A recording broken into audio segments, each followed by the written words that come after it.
Muy buenos días amigos, les damos la bienvenida a este primer video tutorial de historia del Perú y el mundo, ¿ya? En la cual tenemos como primer tema desmontando la mentira del siglo, ¿ya? Como subtítulo, ya la historia de la GI y cómo un presidente se atribuyó sus logros para engañar a todo un país. Te invito no sin antes pedirte tu apoyo, ¿ya? Que te suscribas al canal, que compartas, que dé me gusta, compartas esta información para que muchos más peruanos y más personas del mundo puedan entender qué fue lo que realmente pasó con el Perú por aquellas épocas. Muchas gracias y comencemos. ¿Cuándo surgió el terrorismo en el Perú y por qué? Para entender por qué se dio esta situación es necesario entender el contexto de aquella época. Las primeras manifestaciones de luchas armadas en el Perú se dieron en los años 60, en la época del reformismo civil moderado. Primero como marchas exigiendo más atención por parte del Estado, ya que estaban muy olvidadas, ¿ya? Y después, a finales de la década de 1970, el país Perú, el país de los peruanos, estaba en un país prácticamente con un sistema semifeudal, ¿ya? Las estructuras sociales correspondían al orden colonial del virreinato todavía, ¿ya? Porque muchas de las haciendas se encontraban, eran propiedades de los hombres blancos, ¿no? Y estos prácticamente esclavizaban a la gente, principalmente a los indígenas de la sierra y parte de la selva, ¿ya? Las haciendas, estas grandes haciendas, eran propiedades de los hombres blancos, ¿ya? Y empleaban mano de obra india y prácticamente la esclavizaban, no reconocían sus derechos y trabajaban por demás. Muchos de estos eran violados sus derechos, como por ejemplo el caso de Juan Guamani, que fue uno de las personas que pudo conocer, y él nos comentó que justamente sus hijas fueron violadas por los hijos de los capataces y los dueños de la hacienda. Así de brutal era la vida de los hermanos indígenas por aquellas épocas, ¿no? Se violaban muchos derechos.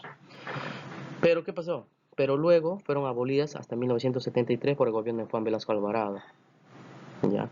Hay un refrán que dice, si Ramón Castilla liberó a los negros, Juan Velasco liberó al hombre del campo, al indígena olvidado que todavía se encontraba siendo presa de la explotación por el hombre blanco. Esa es una triste realidad que aún se vive en muchas partes del mundo.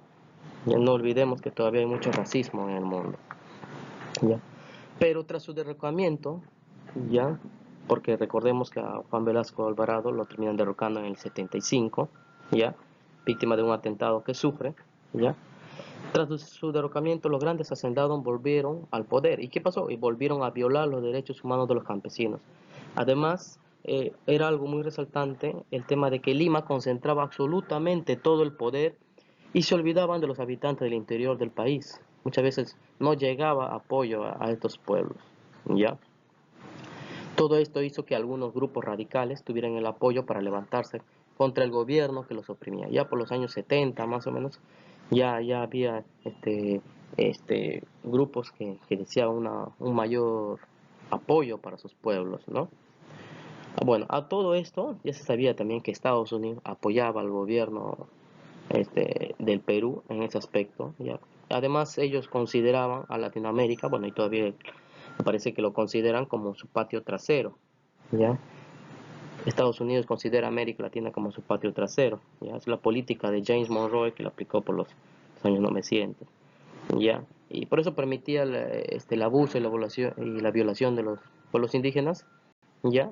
Y no hacía nada prácticamente, pues. Ahora, la pregunta principal, ¿quién creó la GEIN y qué era? ¿Ya?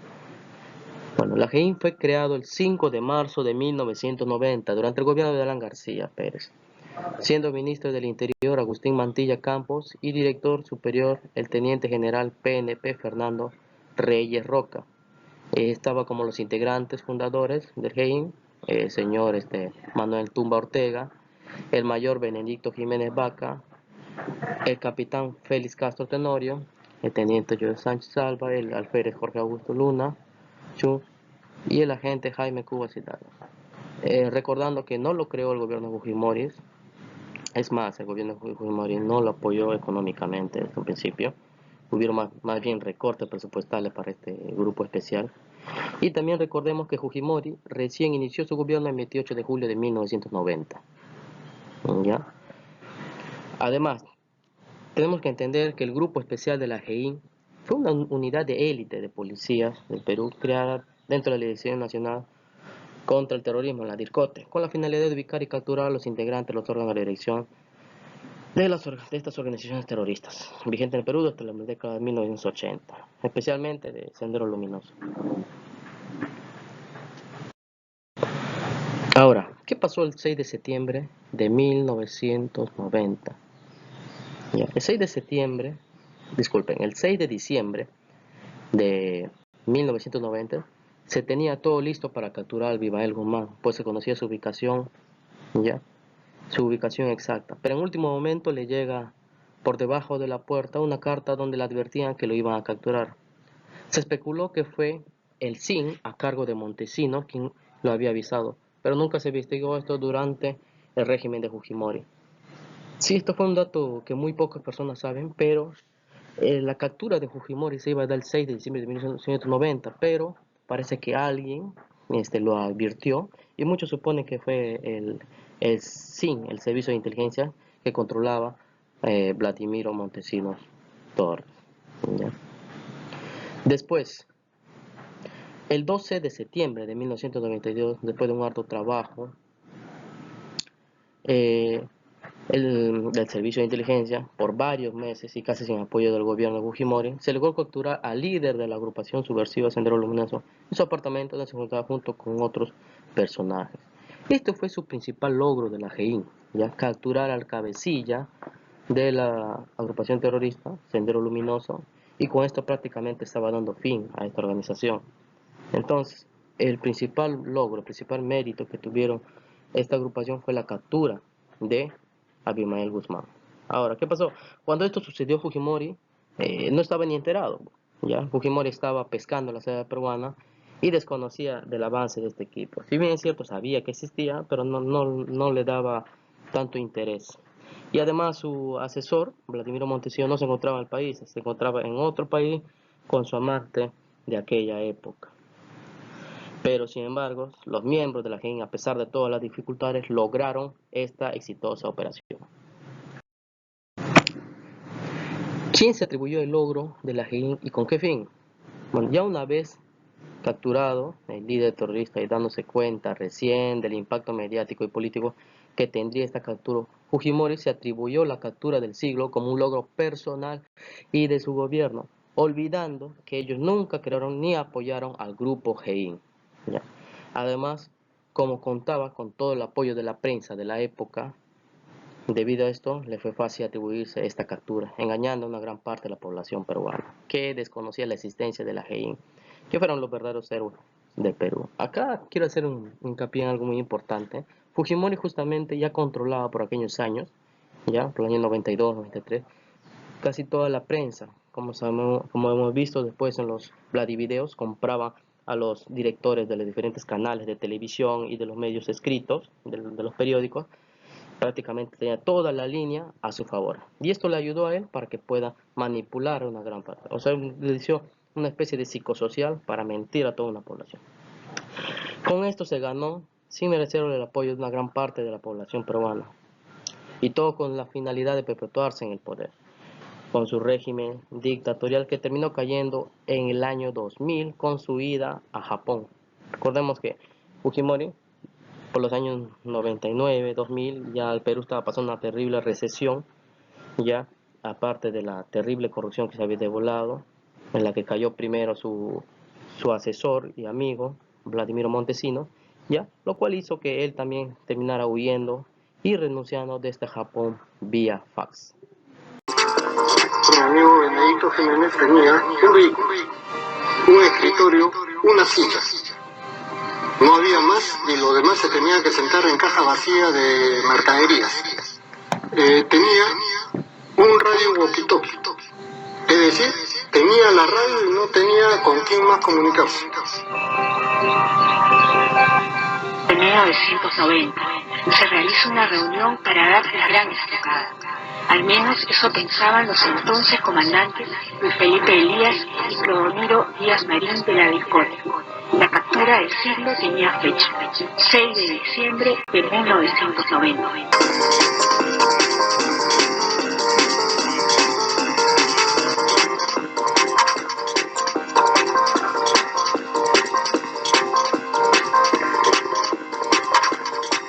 Noviembre, Fujimori tuvo una conversación con Jorge Chávez Álvarez, que en ese entonces era presidente del director del Banco Central de Reserva, y ya le habló sobre la necesidad de un gobierno de largo aliento para que pueda ser el poder.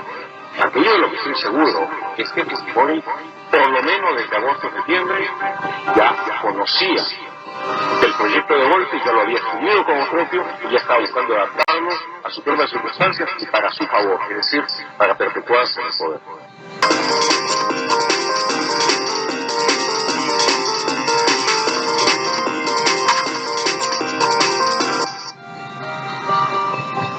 El jefe de la Discorte decidió continuar con el plan. Había que conseguir carros, llegar a los fiscales que estarían presentes en la instrucción y demás asuntos logísticos. El general Oblitas no pudo terminar su planificación. Otra llamada lo paralizó. El mismísimo director de la policía, el general Adolfo Cuba y Escobedo, ni bien le dijo hola, estaba diciendo adiós. Oblitas fue relevado de su cargo esa misma tarde. Mientras tanto han llamado al general John Carlos Aguaraz y le dice que tiene que llegar inmediatamente a Lima. El otro lo único que hace es subirse a su auto, llegar a Lima, donde le notifican de que acaba de asumir la jefatura de la DENCOTE. Una de las primeras cosas que dice John Caro es: yo no sé lo que se va a hacer, pero lo que se va a hacer no se hace. Camarada Feliciano, en su libro narra con lujo de detalle que alguien le deslizó debajo de la puerta el día que tuvo la captura una nota alertándolo para que fuera. Puede haber sido cualquiera de la DENCOTE, puede haber sido de FEIN, puede haber sido alguien, pero con la suficiente información como para saber en qué momento había vigilancia y en qué momento había cambio de turno de vigilancia y posiblemente un pequeño hueco por donde poder impunemente llegar y deslizar debajo de la puerta hacia esa zona.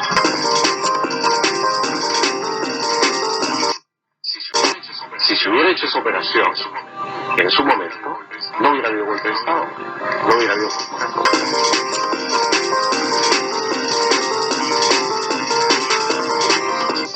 Minutos antes del ingreso de Alberto Fujimori a los hogares peruanos con su mensaje a la nación, aquel domingo, los militares tomaron las calles. El poderío de las Fuerzas Armadas levantó la zozobra entre la ciudadanía, que instalaba en instituciones locales de partidos opositores al gobierno, residencias de personajes de la política y avenidas principales. En la responsabilidad de asumir una actitud de excepción para procurar acelerar el proceso de esta transformación, disolver temporalmente el Congreso de la República hasta la aprobación de una nueva estructura orgánica del Poder Legislativo, la que se aprobará mediante un plebiscito nacional. Reorganizar totalmente el Poder Judicial, el Consejo Nacional de la Magistratura, el Tribunal de Garantías Constitucionales y el Ministerio Público para una honesta. Bueno, y para terminar, estimados amigos, voy a leer lo que dice al final, en el informe final de la Comisión de la Verdad y Reconciliación que sacó en el año 2001, ¿ya? Indica que alrededor de 69.000 peruanos murieron en la época del conflicto armado. El 56% de ellos lo mataron los terroristas, ¿ya? 56% de la población murió en manos de terroristas y el 44% de la misma población peruana murió en las manos del ejército, ya, y grupos paramilitares. Esto se dio entre los gobiernos de Alan García y Alberto Fujimori. Le dejamos, no sin antes, una reflexión, ya. Queda en ustedes, ya, pensar como lo deseen, pero simplemente queremos hacer un aporte más a la verdad para que ustedes mismos se den cuenta de cómo fueron las cosas en nuestro país. Ya queda que ustedes deben pensar lo que deseen. Ustedes serán los que juzguen al final pero siempre viendo todas las caras, ¿no?, de la moneda para poder tener un panorama más amplio. Por favor, no te olvides de suscribirte, darle like y compartir el canal con muchos más de tus amigos, ¿ya? Es una importante fuente de información histórica también para muchos estudiantes que realmente quieran saber lo que pasó en el Perú, se vivió por aquellas épocas. Muchas gracias.